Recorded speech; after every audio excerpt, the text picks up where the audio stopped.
Saudara-saudara, hari ini Ibu Marta ini mungkin beberapa dari saudara belum kenal. Ini adalah ibu dari Markus, ya, kurang lebih tahun 90-an Markus datang ke Australia, dan di sini kami sudah berkenal dengan Ibu Marta sekitar tahun 80-an waktu datang pertama kali sama Pak Lukas, ya, bertemu dengan keluarganya Paulus sama Siana, ya, Dharma. Kita berkenalan. Saya ingat sekali Ibu Marta pintar bikin kue, make up, macam-macam, tapi ya seorang ibu gembala. Ya, mari kita Ibu Marta berbicara dan bagikan apa yang Tuhan kehendaki untuk kita semua di sini. Kita semua siap mendengar firman Tuhan. Amin. Mari Ibu Marta.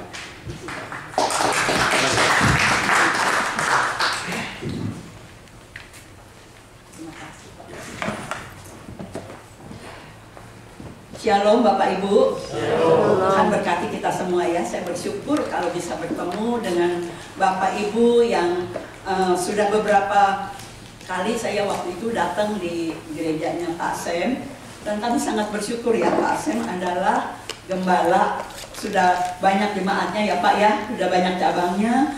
Kami bersyukur Tuhan Yesus baik, dan Ibu Rita yang kami kasihi, dan sebagai ibu gembala ya, sekarang mungkin jadi ibu gembala senior ya, karena sudah banyak jemaatnya, sudah banyak cabangnya. Kami ini bersyukur kalau tahun-tahun yang lalu saya selalu bersama suami kemana-mana, ke luar negeri, kemana. Tapi sekarang dia sejak sembuh dari stroke, dia bilang, saya enggak deh katanya, soalnya naik pesawat ya, kalau yang goncangannya kenceng tuh rasanya enggak mau. Jadi saya bilang ya udahlah, kalau naik kereta mau, katanya. Saya bilang ke Australia mana bisa naik kereta. Ke Surabaya memang kemarin ini naik pesawat juga dia nggak mau. Jadi naik kereta yang luxury ya, yang bagus. Dia bilang begini, kalau naik kereta saya mau. Padahal naik kereta kan lama, naik pesawat kan cuma 1 jam ya ke Surabaya ya, 1 jam lebih. Tapi puji Tuhan, Tuhan Yesus baik. 15 tahun nggak ke Surabaya, Surabaya naik kereta sampai juga. Dan kali ini saya sebetulnya belum pernah berangkat ke Aussie sendiri. Tapi saya bilang begini, kepengen sebetulnya ketemu anak-anak. Dan juga anak saya kan Paula, yang suaminya Jonathan ya, yang menggembalakan di Mangkuari Park. Dan juga di sini Markus ya, saya bersyukur ya bisa bertemu dengan Bapak Sam dan Ibu Rita ya, Pendeta Sam. Dulu kami datang pertama di sini, Markus juga berjemaat pertama di sini ya, sampai menikah. Dan setelah pindah dan dia bergereja di tempat lain, tapi tetap saya bilang, Pak Sam dan Ibu Rita adalah ibu bapak yang sudah pertama kali mengenalkan kembali kasih Kristus kepada Markus. Saya bilang gitu ya, jangan lupa kasih setianya Tuhan dan kasih setianya juga Pak Sam dan Ibu Rita. Dan saya sangat bersyukur juga bisa bertemu dengan Bapak Ibu di sini ya, terutama kalau saya sekarang sudah umur 75 lebih, hampir 76. Saya bersyukur meskipun ya tadi dikatakan rambut sudah putih, memang putih rambut saya tapi dicat. Karena ya masih urusan dengan salon, saya memang sudah tidak buka salon, tapi masih banyak orang-orang yang mencari saya untuk make up. Jadi kalau ada pengantin, Bu Marta dandanin, karena dari mamanya didandanin, anaknya sekarang cucunya minta tolong saya juga. Saya bilang waduh, tapi puji Tuhan ya, kalau mata masih Tuhan kasih lihat jelas bisa teken alis, semuanya bagus karena anugerah Tuhan. Amin saudara. Yang pertama adalah tubuh sehat. Tadi kalau ada nyanyi sayang disayang, aku disayang Tuhan, betul. Bapak Ibu adalah orang-orang yang disayang Tuhan. Amin. Kita percaya sampai lanjut usia pun kita tetap setia kepada Tuhan. Saya mau saksi sedikit saja ya saudara. Kalau suami saya makanya dia nggak mau pergi lagi karena beberapa waktu yang lalu kena stroke. Saya tuh bilang begini sama dia, kenapa sih Pi jalan mobil kok geliung-geliung gitu? Mataku nggak fokus, mata nggak fokus ya. Maaf ya saudara, kalau orang udah tua kan mata kurang jelas, kuping kurang jelas, dan juga apalagi kaki juga ya. Tapi bersyukur kaki kita dikasih kekuatan oleh Tuhan. Tapi yang terutama gigi udah pada copot semua.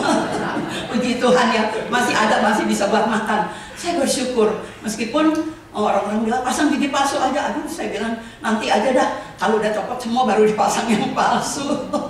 Tapi bersyukur Tuhan itu baik. Kalau dia satu kali dia bilang begini, mata saya nggak fokus. Saya bilang, kenapa? Coba mikir dah, lagi setir mobil, udah deket sampai nggak sampai rumah. Tapi begitu dia sampai, saudara, dia duduk, saya lihat matanya kero. Saudara tahu ya, mata kero satu lihat sini, satu lihat situ. Saya bilang, Pi, matanya kok kero? Iya, mataku nggak fokus, kepalaku pusing. Nah, dalam hati saya, jangan-jangan ini stroke. Saya bilang, coba angkat tangannya, diangkat, begini lagi, diangkat, begini lagi.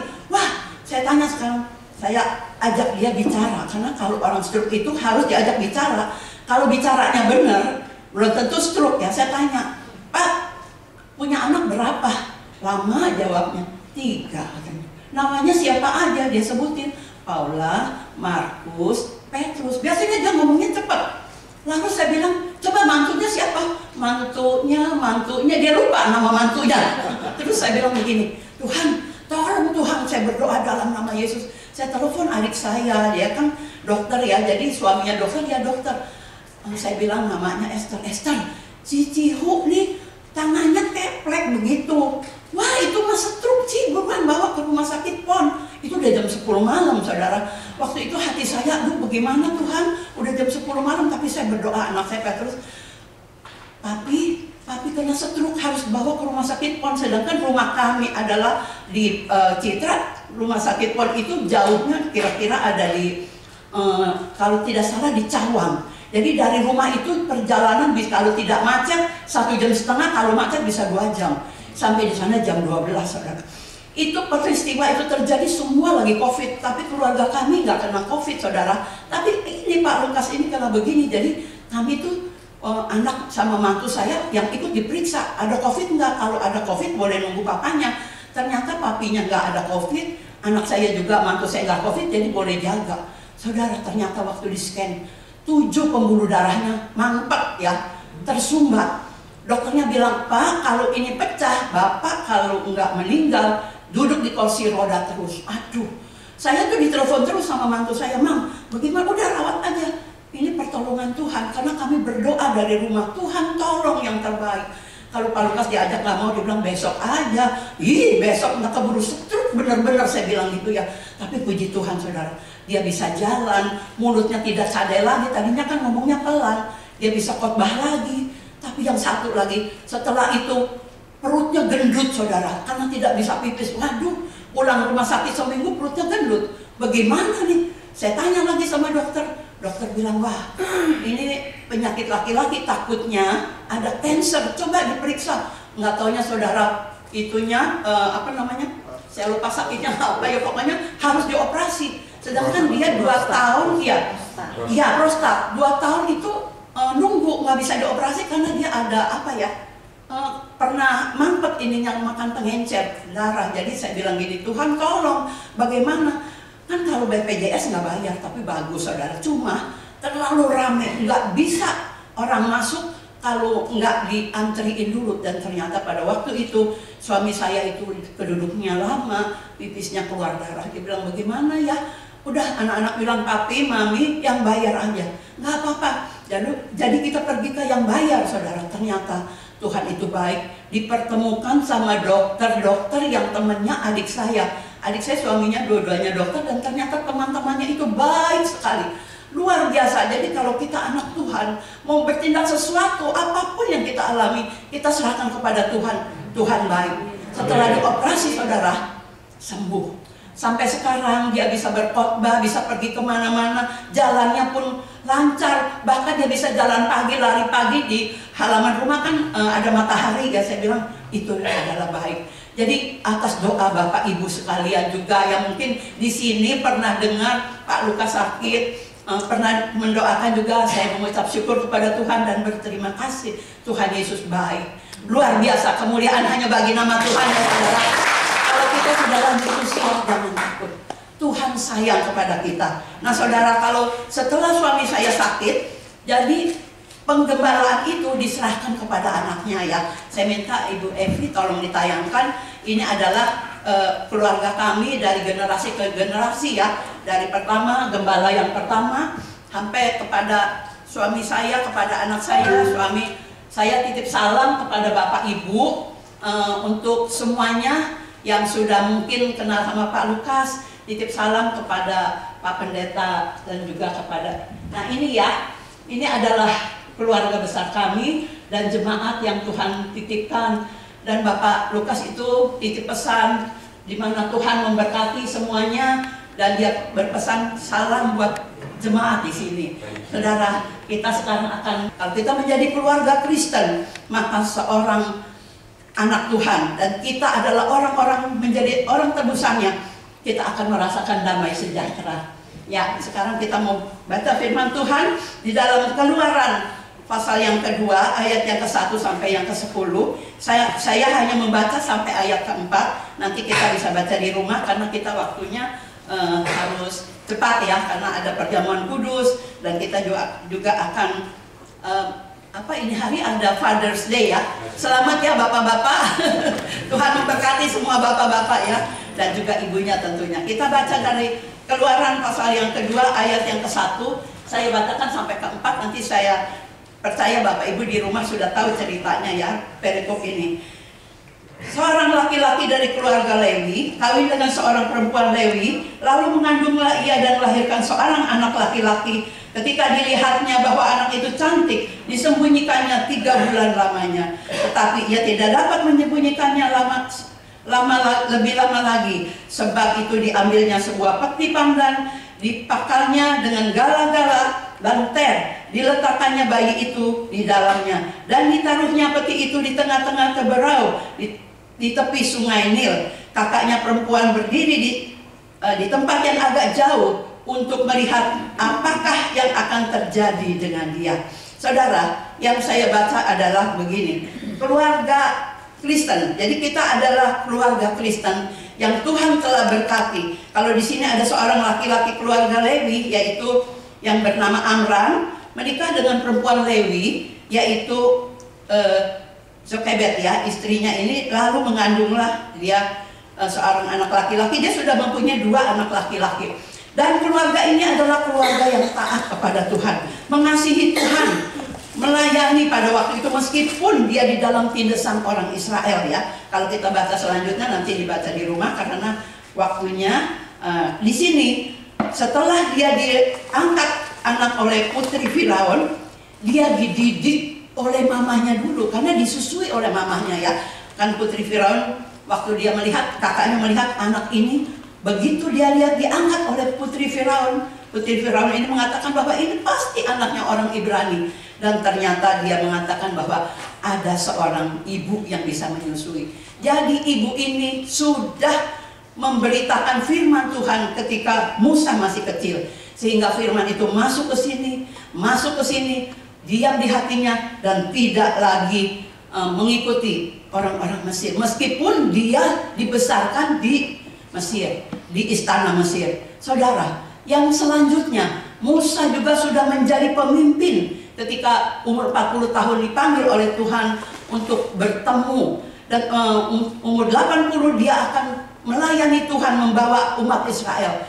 Dan di sini kita merasakan, kita bisa melihat kuasa Tuhan menyertai Musa ketika Musa masih kecil sampai dewasa. Nah, inilah yang kedua adalah kita adalah sebagai orang-orang Kristen, kita juga mau membangun mezbah. Kalau ya yang kedua adalah kita harus membangun mezbah di dalam keluarga Kristen.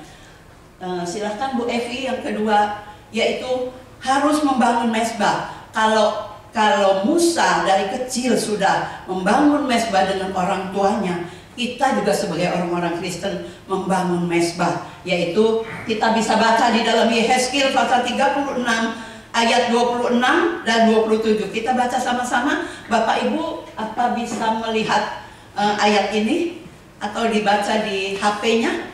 Bisa, di dalam Yehezkiel pasal 36 ayat 26 sampai 27. Ya. 2, 3. Kamu akan kuberi hati yang baru dan roh yang baru di dalam batinmu, dan aku akan menjauhkan dari tubuhmu hati yang keras, dan kuberikan hatimu hati yang taat. Rohku akan kuberikan diam di hati batinmu, dan aku akan membuat kamu hidup menurut segala ketetapanku. dan tetap berpegang pada peraturan-peraturanku. Puji Tuhan, saudara. Ya, dan di sini dikatakan peraturanku dan melakukannya. Jadi kalau di sini dikatakan ku berikan hati yang baru. Kalau kita taat membangun mezbah, saudara, saya pertama-tama membangun mezbah ketika tahun 84 atau 80, hampir 85 ya, saya datang ke Aussie. Di sini ya Pak, saya bisa tahu ya. Dan ternyata di keluarga Pak Paulus ini, saya kan tidur di situ sama-sama, sama anak, sama suami. Anak saya 3, dan ternyata jam 5 di sana, jam 2 di Indo. Saya bilang, ih kok jam 2 udah ada yang nyanyi ya. Ibunya main piano, bapaknya main gitar. Bangun. Saya bangunin anak saya, kan baru jam 2 pagi di Indo ya. Tapi kita ada di Aussie, bangun tuh udah ada pujian, bangun. Dan ternyata anak-anak mereka sudah duduk pakai dasi mau sekolah. Jadi mereka sebelum berangkat sekolah membangun mezbah keluarga. Dan di situ saya merasakan, sejak dari itu saya tanya sama anak-anak saya, mau nggak seperti begitu, pagi-pagi bangun sebelum sekolah kita berdoa bersama. Mau katanya gitu ya. Dan ternyata Paula dan Markus bilang mau mami, terus juga mau ke Aussie katanya gitu. Tapi anak saya yang Petrus yang paling kecil itu, enggak saya mau dekat mami aja, karena dia baru umur 7 tahun, saudara. Sekarang dia sudah jadi gembala sidang, menggantikan kami ya. Kami jadi gembala senior, dan anak kami Petrus Suganda itu ada di fotonya ya, dan dia menggembalakan. Sejak papinya sakit, saya bilang, Pak, serahin aja penggembalaan sama anak. Karena kalau ngurusin jiwa satu-satu harus baptis, kalau yang mau menikah harus kata kesasi, mau baptisan juga harus kata kesasi dulu. Capek ya buat Pak Lukas yang udah umur 82. Saya bilang udah serahin aja sama anak. Dan ternyata ini anak saya Petrus ya, dia sudah lulus STH pada waktu itu, dan ternyata ini gembala kami yang pertama, gembala kami kedua, gembala kami ketiga. Yang ketiga itu Pak Yusak Junaidi Wijaya dan Ibu. Beliau itu meninggal mendadak di mimbar. Mungkin di sini ada Ibu Kian ya. Ibu Kian ada di sini. Iya, beliau tahu ya, di Ketapang Utara waktu berdoa amin, lalu dia jatuh rebah, dan kami itu sangat kaget. Beliau meninggal dan Pak Lukas dipilih untuk menjadi gembala. Kita tidak sangka. Saya tuh cuma berdoa setiap hari membangun mezbah. Jadi setelah membangun mezbah, Tuhan berikan apa yang kita doakan, apa yang kita naikkan, Tuhan nyatakan. Dan di situ Pak Yusak bersama sidangnya ya, Pak Yusak sudah dipanggil Tuhan. Dan ibu karena gerejanya ada 3, jadi ibu menggembalakan yang di Muara Karang, satu lagi Pak Yahya Santoso yang di Ketapang Utara, suami saya yang di Mangga Besar. Saudara, segala sesuatu kita hanya taruh di bawah kaki Tuhan ya. Di sini ada Ibu Ali dan Pak Ali ya, beliau juga dulu jemaat kami ya. Beliau sudah PDP dulu ya. Puji Tuhan, Tuhan baik, Tuhan yang kami sembah yang luar biasa, yang kami tidak pikirkan, Tuhan sediakan. Nah, ketika anak-anak kami sudah mulai dewasa, saya bilang, Tuhan, apa yang kami doakan? Ketika kami berdoa di mezbah itu, saya itu bangun pagi, saudara. Jam 5 saya mesti bangun, karena jam 6 anak saya Paula harus sekolahnya di pembangunan ya, di jalan yang mau ke Senen sana. Markus Peter sekolahnya di Muara Karang. Saya antar anak yang 2 ini, dan papinya ke kantor anak yang besar. Jadi saya harus masak malam ya. Saya kan ikutin dari keluarga Pak Paulus, doa bersama mezbah, bangun mezbah. Jadi saya jam 6 sudah siap, anak-anak sarapan, masaknya tadi malam. Saya siapkan karena apa? Saya harus membangun anak-anak untuk imannya dikuatkan, imannya dibangun. Dan ternyata puji Tuhan, Mama tuh pernah berdoa, Tuhan, meskipun saya bukan pelit, meskipun saya bukan pendeta, saya cuma jadi pelita. Jadi saya itu dari kecil sekolah minggu diajarin, kamu pergi doa dulu di belakang pintu sebelum jalan keluar. Nggak boleh keluar kalau belum berdoa. Setiap langkah yang kami ambil, Tuhan beserta. Kalau semua sekarang keturunan Mama, puji Tuhan ya, 10 jadi pendeta, 1 pastor, dan 11 dokter. Saya tahu doa-doanya Mama itu sangat-sangat berarti bagi kami ya. Dan saya juga bersyukur Kalau saya membangun mezbah, anak mantu semua taat kepada Tuhan dan semua melayani Tuhan. Bukan karena bisa kami, tapi karena taat kami. Ya, taat itu penting ya ibu bapak ya. Kalau bapak ibu punya cucu, bawa ke sekolah minggu. Di tempat ini ada ya Bu Rita ya, sekolah minggu ada? Ya, di gereja sekolah minggu. Kalau kita jadi MC itu ngomong cucu. Bawa tuh cucu kita biar pengenalan akan Tuhan. Kalau dari kecil dikenalkan kepada Tuhan Yesus, sampai tua dia tetap ingat, karena firman itu sudah masuk telinga, masuk di hati. Meskipun mungkin dia pernah jalan menyimpang, tapi Tuhan panggil kembali. Ketika saya jadi guru sekolah minggu, umur 17, 16 sudah jadi guru sekolah minggu ya, saya berdoa untuk anak-anak. Itu anak-anak bukan main nakalnya, bangkunya dulu bangku rotan. Itu bangku diloncat-loncatin, gubrak-gubrak. Sampai adik saya bilang, Esther tuh bilang, cik, cewek aja, ih gak boleh, anak orang mau dijewer, apa dia marah. Kalau dia nangis bagaimana? Saya doain, Tuhan berkati anak ini, biar jadi hamba Tuhan. Semua yang saya doain sekarang jadi pendeta, saudara. Jadi hamba Tuhan, betul. Jadi kalau ada anak nakal, kita peluk, doakan. Jangan dijewer, bisa nangis, bapaknya marah. Entar nggak dikasih sekolah minggu lagi. Nah, saudara, segala sesuatu itu kita harus punya hikmat. Ya, kalau kita sudah diberkati jadi oma opak ya saya, tapi kalau kebaktian sekolah minggu itu setelah ibadah. Jadi saya duduk sama Pak Lukas, saya lihatin ya anak sekolah minggu, pintar-pintar, kecil-kecil bisa nyanyi. Tapi ada satu yang jalannya, oh, saudara tahu kalau letter O kan kaki masih kecil, jalannya tuh baru setahun lebih jalannya begitu. Aduh, kasihan amat ini anak. Saya doa sama Tuhan, Tuhan kasih saya hikmat, bagaimana caranya anak ini supaya kakinya lurus. Lalu Tuhan bicara sama saya, panggil mamanya. Lalu mamanya saya panggil. Saya bilang, Tuhan, mamanya saya sudah panggil, sekarang suruh apa? Saya tuh sering ngobrol sama Tuhan ya, tapi Tuhan kasih jawaban selalu di hati nurani. Saudara jangan nggak percaya kalau saudara tak setia, Tuhan bicara loh melalui telinga kita, melalui hati kita. Lalu Tuhan bilang begini, panggil mamanya, ajak berdoa. Minta diputusin kutuk dari orang tuanya, karena orang tuanya, nenek-neneknya itu percaya dukun, dan anak ini masih kecil-kecil sudah apa ya, dikepretin air kembang apa gitu. Dalam nama Tuhan Yesus disucikan, dikuduskan, dari ujung rambut sampai telapak kaki Tuhan kuduskan. Dan ternyata Tuhan ajarin saya bedung kakinya. Nah, bedung kakinya umur setahun disuruh bedung, apa dia bisa ya? Terus saya berdoa, waktu amin saya bilang, tolong ya Tuhan bicara, suruh bedung kakinya. Entar dia berontak, nggak apa-apa. Waktu tidur saya bilang, kan kamarnya ada AC, kan dingin kan, dia nggak sadar nih, bedung kakinya.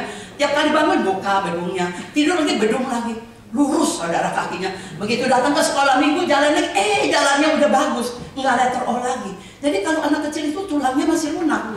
Kita ambil bagian, kita harus jadi garam dan jadi terang ya, jadi oma-oma di sini.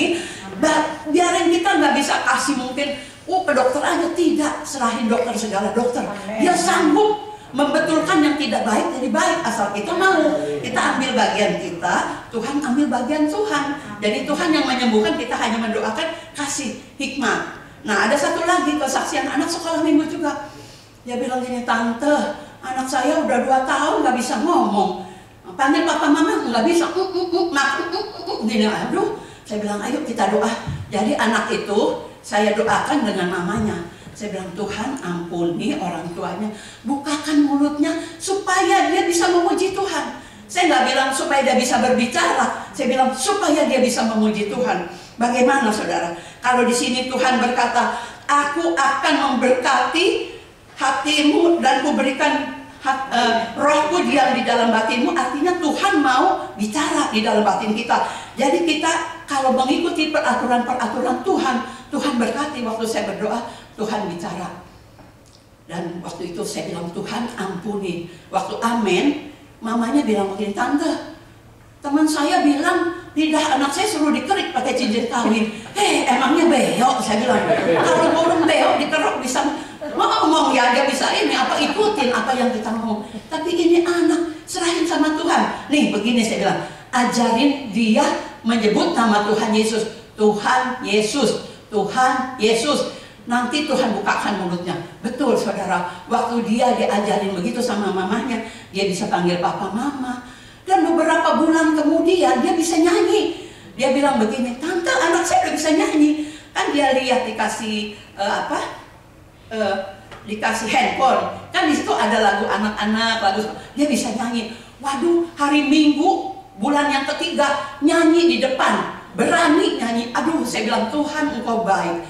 Apa yang kita doakan kalau kita percaya dengan iman, Tuhan berkati. Amin.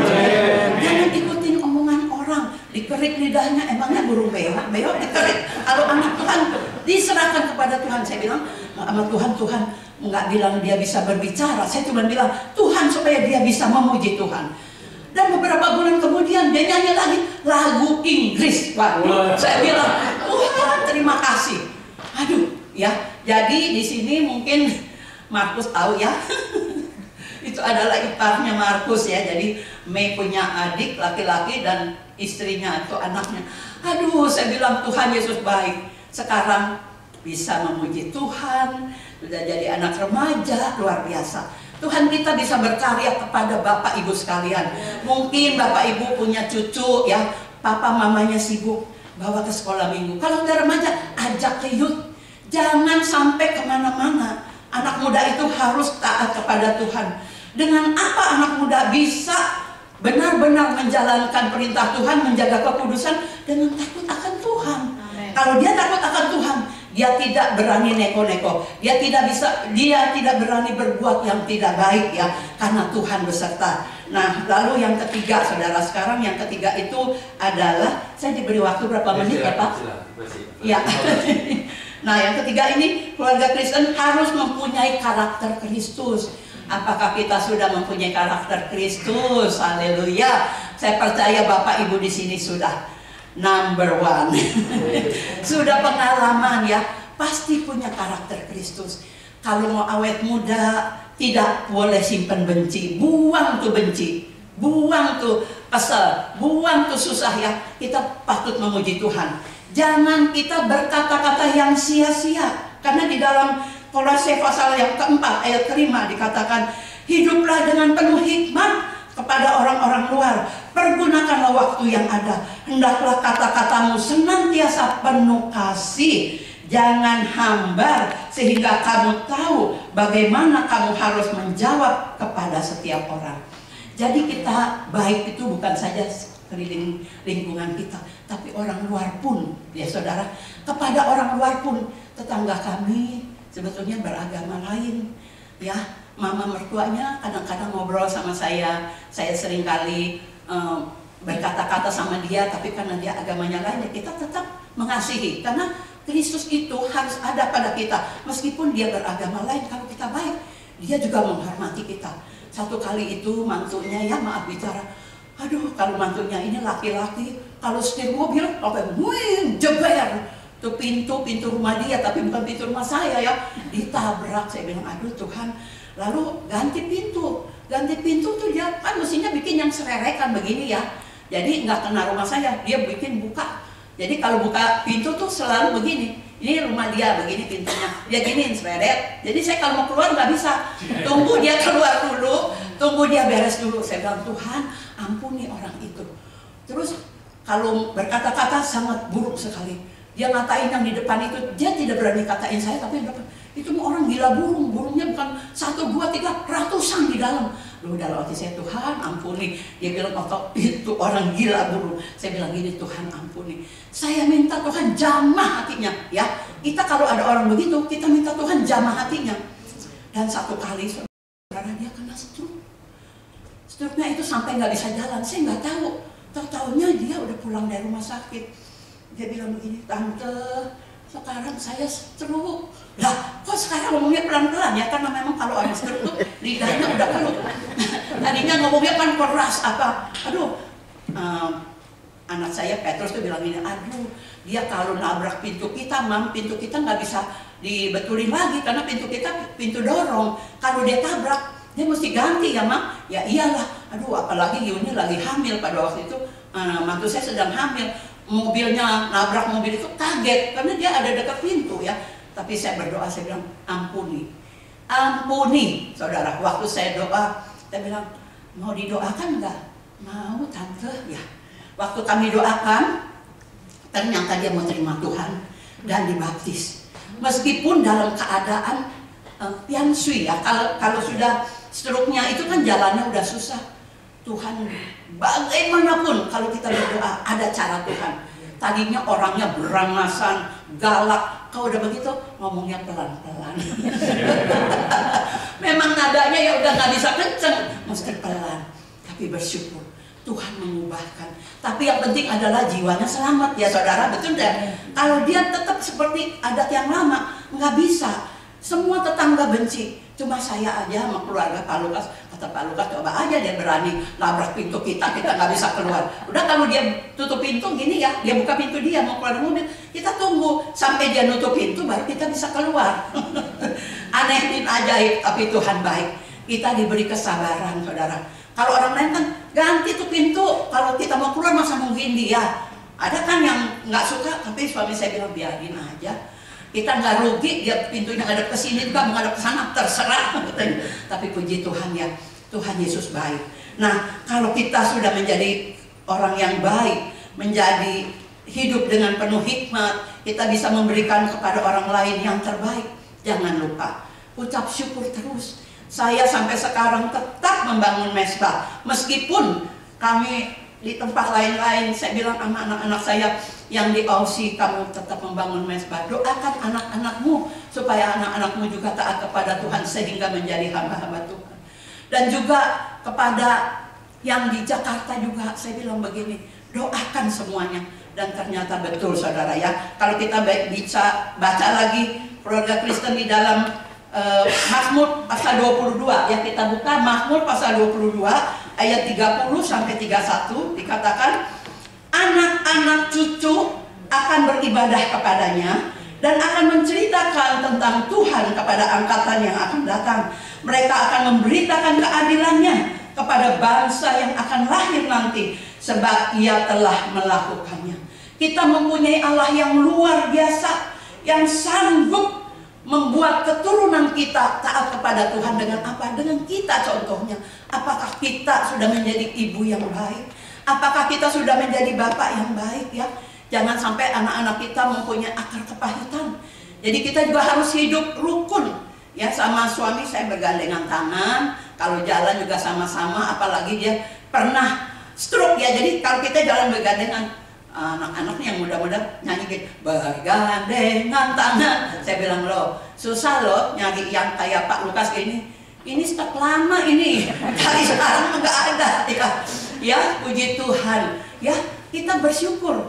Kita hanya memuji Tuhan dan Tuhan memberkati. Ketika dia sakit parah, saya sakit parah, dia sudah bilang gini, Mam, kalau kita dipanggil bareng aja ya. Ya kalau kehendak Tuhan, saya bilang gitu. Lalu dia sakitnya parah saudara. Waduh panas, itu setelah stroke, setelah dioperasi, dia sakit, saya sakit. Saya bilang begini, Pak, jangan-jangan kita mau dipanggil Tuhan. Udahlah tidur aja, ntar Tuhan panggil kita waktu tidur, jadi enak, nggak sakit lagi. Dia tidur saudara, tapi saya nggak bisa tidur. Saya pegang napasnya masih ada. Saya pegang lagi napasnya masih ada. Apain sih? Pegang enggak, kan udah janji kalau Tuhan mau panggil bareng. Tapi saya belum mau pulang. Saya masih banyak pelayanan karena undangan khotbah saya banyak saudara. Saya sampai diundang dari Sabang, dari Medan, kemana sampai Papua saya diundang. Makanya saya bilang, Tuhan, pelayanan saya masih penuh di jadwalnya. Bagaimana saya harus pulang? Tapi kalau menjadi kehendak-Mu, biarlah Tuhan, saya bareng-bareng bergandengan tangan dengan suami. Kan suami saya bilang kalau kita pulang bareng aja. Kan anak-anak dari Australia sekalian ngurusin kita. Kuburannya udah disediain saudara, suami saya udah beli kuburan. Jadi kita ditumpuk nanti. Aduh, puji Tuhan. Tapi kita karena udah taat sama Tuhan gak takut mati. Ya, apa? Kita pulang ke rumah Bapak. Kita nggak takut pulang. Kita sudah punya rumah di surga. Itu udah janji firman Tuhan. Setiap orang yang taat kepada Tuhan melakukan perintah Tuhan. Kata firman Tuhan, bukan yang memanggil aku Tuhan, Tuhan masuk ke dalam kerajaan surga, tapi yang melakukan, yang taat itu. Jadi kita perlu taat. Ya gampang apa susah taat? Amin. Amin. Gampang, tapi susah dijalaninya, tapi harus bahasa Indonesianya, bahasa ininya kudu ya, kudu. Saudara tahu ya, harus kudu. Dan ternyata saudara, kalau kita mau melakukan, Tuhan campur tangan. Tuhan sering berbicara kepada saya, Tuhan, saya ini hari mau apa Tuhan? Yang saya mau kerjakan ini. Tuhan tolong ya beserta kepada saya supaya setiap pertemuan yang saya mau bertemu dengan orang-orang itu semua sukses berkat pertolongan Tuhan. Saudara, kalau kita tidak menyerahkan kepada Tuhan, ada aja halangan. Inilah nggak bisa, itulah nggak bisa. Jadi aja batal. Kalau batal kan berkatnya nggak masuk. Maaf ya saudara, bukannya saya senang cari uang, bukan. Karena saya juga memberkati ibu-ibu. Kalau mereka ada yang sewa baju Jepang, baju daerah. Kalau di tempat lain kan 250.000. Untuk ibu-ibu lingkungan kita hanya 150.000. Itu udah berikut aksesorisnya. 150.000 di sini berapa ya? $15. Murah sebetulnya. Bajunya tuh saya buat bagus-bagus. Baju Eropa. Waktu teman saya bilang mau ke Eropa, Bu Marta mau pesen apa? Aduh, nggak mungkin dah Bu, saya pesen sama ibu membawain. Mau, dibilang begitu, waduh, dia jadi mau. Dia bilang, Bu, tolongin saya ya, baju Belanda saya udah ada, tapi sepatu Belanda belum punya. Lagi saya ke Eropa, saudara, saya belum buka itu, jadi saya nggak perlu sepatu Belanda. Tiap kali saya foto Belanda, orang-orang kakinya ditutupin, orang-orang kan fotonya kakinya ditongolin begitu biar kelihatan kan sepatu Belanda. Saudara, ternyata dia mau dititipin sepatu Belanda. Semuanya ada berapa kilo? Hampir 5 kilo satu koper. Aduh, saya bilang, Ibu kenapa sih mau dititipin? Saya mau karena Tuhan yang suruh. Artinya, kalau kita mau berdoa, kontak sama ibu itu. Dia juga hamba Tuhan juga. Nggak mungkin, saudara aja belum tentu mau sepasang aja 1 kilo lebih, saudara. Itu banyak loh. Aduh, saya bilang, Bu, terima kasih banyak. Iya, saya sampai nggak beli banyak-banyak oleh-oleh karena katanya begini, yang beli tas branded dikenain biaya katanya. Jadi sekarang tuh kalau beli tas branded nggak boleh banyak-banyak, paling boleh 1. Kalau mau beli 2, 3 dikenain pajak sama waktu dibuka. Aduh, terpujilah nama Tuhan. Jadi kalau kita mau berdoa, Tuhan tidak tinggalkan. Bukan kemauan kita, saudara. Kita tanya sama orangnya, mau dititipin? Mau. Betul berat loh. Iya, nggak apa-apa, 1 koper, bayangin saudara. Tapi Tuhan itu dahsyat ya, beri kemuliaan pada Tuhan. Kalau kita saja mau berdoa, Tuhan pasti dengar. Ya, belum tentu adik kita mau dititipin segitu banyak, 1 koper loh saudara. Sepatu Belanda laki-laki 2, yang perempuannya 3, jadi semuanya 5. Bayangin kalau 5 itu udah 5 kilo lebih saudara. Tapi 7 kilo, ada 7 kilo, tapi bersyukur. Karena Tuhan campur tangan di dalam hati saya. Dan saya bertanya kepada ibu itu, Bu, maaf ya, ini uangnya saya sudah transfer, ini hasil ada kelebihannya buat ibu. Oh, nggak usah, saya nggak mau dikasih lebihnya. Ya udah, saya beliin sesuatu yang berharga buat dia. Kenapa? Kita kalau udah ditolongin harus juga punya kasih ya. Meskipun dikasih uang dia nggak mau karena dia juga orang cukup, bukannya orang kekurangan. Dia nggak mau, saya beliin aja yang bagus, yang berkenan. Saya bilang, Tuhan terima kasih. Ini adalah doa saya ketika saya membuka pakaian-pakaian daerah. Kalau baju Jepang, sendalnya banyak di Indonesia, tapi di Belanda punya. Saya tanya kedutaan Belanda, nggak ada jual. Di mana-mana saya cari di online, nggak ada. Yang ditunjukin perempuan yang Indonesia punya. Bukan, saya bilang maunya sepatu Belanda. Dan ternyata saudara, apa yang kita doakan, apa yang kita inginkan, Tuhan dengar. Kalau di sini dikatakan di dalam Mazmur, anak cucu akan beribadah kepadanya dan akan menceritakan tentang Tuhan kepada angkatan yang akan datang. Mereka akan memberitakan keadilan kepada bangsa-bangsa yang akan lahir nanti, sebab Ia telah melakukannya. Nah, kita, anak cucu kita, kalau kita taat kepada Tuhan, firman Tuhan mengatakan, anak cucu kita akan perkasa di bumi. Amin, saudara. Percaya perkataan firman Tuhan? Amin. Jadi Bapak Ibu harus aminkan ini. Dan katakan, anak-anak kami, cucu-cucu kami adalah orang-orang yang diberkati. Karena ini adalah janji Tuhan. Yang terakhir, yaitu keluarga Kristen membagikan kasih kepada orang lain. Di dalam Yesaya 41 ayat yang ke-10. Nah, yang kelima, Bu Evi, Yesaya 41 ayat yang ke-10.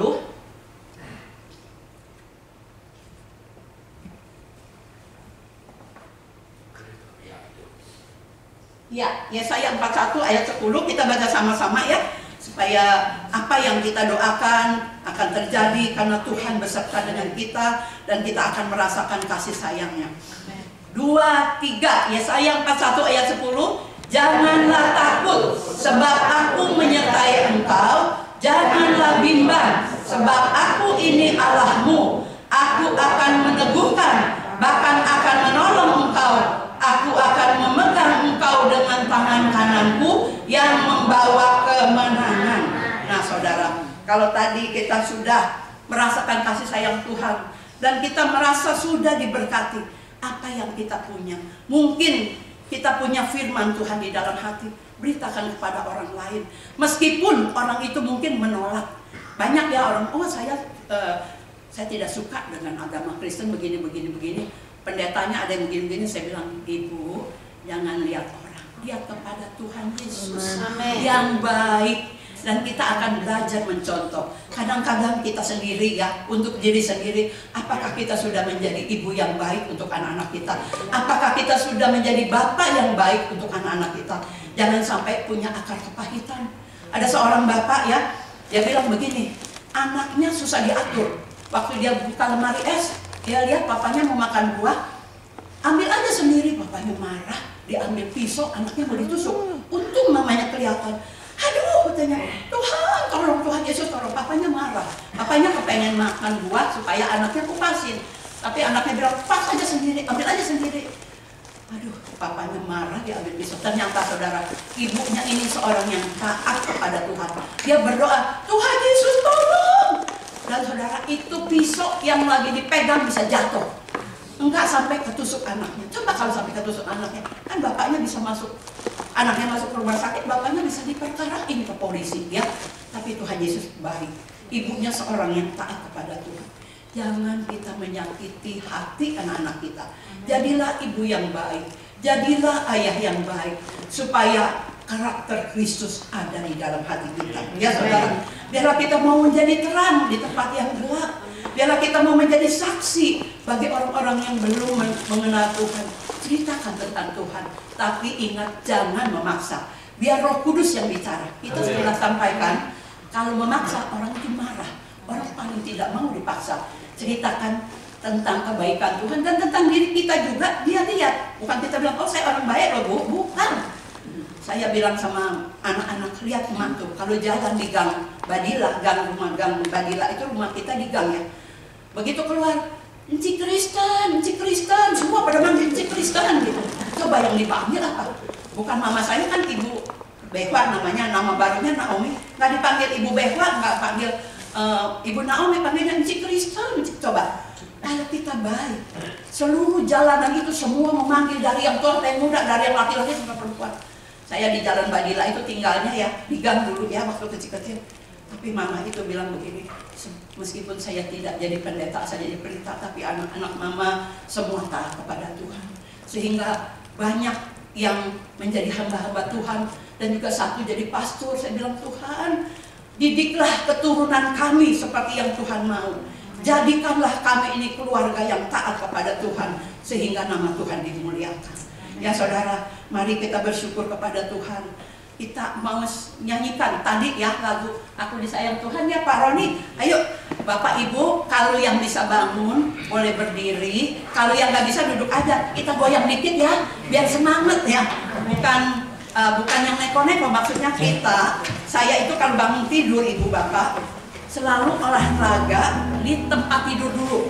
Olahraganya yaitu kaki dinaikin ke atas lurus, putar, tangan dinaikin ke atas, haleluya, haleluya, begitu, puji Tuhan ya. Jadi semuanya itu sehat. Jadi Bapak Ibu yang lanjut usia yang tidak bisa berdiri lagi silahkan duduk, tepuk tangan saja ya. Kita mau goyang karena Tuhan itu baik. Yesus kekasih jiwaku.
bersyukur bahwa Tuhan itu baik, sungguh baik, amat baik, luar biasa baik.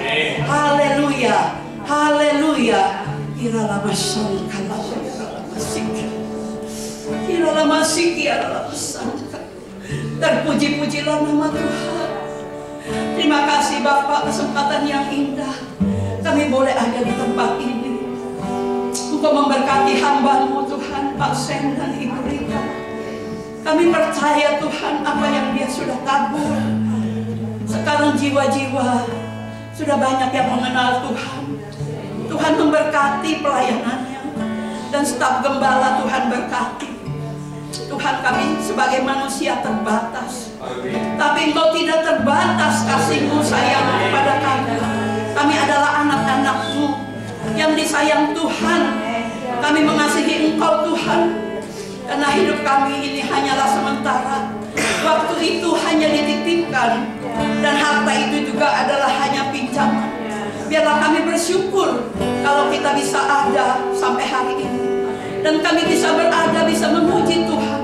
Bisa dengan sukacita bergoyang kiri dan kanan. Kami bersyukur Tuhan, Engkau memberkati. Karena kesehatan yang kami terima adalah segalanya. Kasih setia Tuhan yang telah memberkati kami semua. Tuhan, kami serahkan juga kebaktian ibadah lansia ini ke dalam tangan-Mu Tuhan. Engkau berkati semuanya. Baik pemuji Engkau berkati, pemusik Engkau berkati, staf gembala Engkau berkati, semua yang melayani LCD sound system, bahkan yang melayani kolektor, Tuhan berkati. Kami tahu Tuhan, meskipun rambut kami sudah memutih, mungkin kaki kami sudah tidak kuat lagi harus memakai tongkat, Engkau tetap Allah yang mengasihi kami. Di dalam Yesus Kristus Tuhan, pada saat putih rambut kami, Engkau tetap menggendong kami. Terima kasih Tuhan, berkati jemaat di tempat ini. Dan juga jemaat-jemaat yang dipimpin oleh Pak Sen, Tuhan semuanya diberkati. Kami bersyukur juga anak-anak kami di OSI, Tuhan berkati. Pakai mereka semua untuk kemuliaan nama Tuhan. Sehingga anak cucu kami semua beribadah kepada Tuhan. Dan semuanya taat kepada Tuhan, melakukan perintah Tuhan. Sehingga nama Tuhan dimuliakan. Jadikanlah kami lilin-lilin yang terang. Jadikanlah kami garam Tuhan, supaya bisa mengasini semuanya ini. Apa yang Tuhan lakukan untuk kami. Kami mau belajar taat. Kami mau belajar setia, sehingga nama Tuhan dimuliakan. Tuhan, kami sebagai hamba-Mu, firman Tuhan mungkin dari saya yang telah menyampaikan ini, tapi Roh Kudus yang ada di dalam hati kami masing-masing akan tetap berkata-kata. Karena apa yang Tuhan sudah berkati tidak akan sia-sia. Firman Tuhan tidak akan kembali dengan sia-sia. Baik anak sekolah minggu Tuhan berkati, youth Tuhan berkati, dewasa muda Tuhan berkati, kaum bapak Tuhan berkati, kaum ibu Tuhan berkati, bahkan single parent Tuhan berkati. Biarlah Tuhan, kiranya Engkau sekarang memberkati hamba-Mu dan berkenan memberkati keluarga hamba-Mu ini, supaya tetap ada di hadapan-Mu untuk selama-lamanya. Apa yang Engkau berkati ya Tuhan, diberkati untuk selama-lamanya. Amin. Silakan duduk Bapak Ibu.